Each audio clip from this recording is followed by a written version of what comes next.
আমার পরোটা হয়ে গেছে, আমি ঘি দেব পরে, ঘি দিয়ে ভেজে দেবো।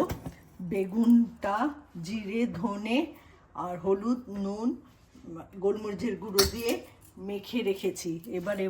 এবার একটু লেবুর রস ছড়িয়ে দেবো। এটা ভাজবো বেসন দিয়ে। কোয়াশ আলু তরকারি, এটা কোয়াশের শরবত হবে। কোয়াশটা সেদ্ধ করে একটু করে রাখছি।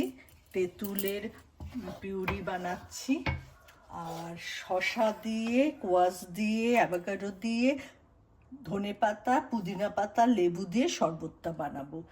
তো এখন আমি পুদিনা পাতা আর ধনে পাতা আমি করে নেব, বেটে নেব। আগে করে নেব না, বেটে নেব, তারপরে অন্যটা দেব।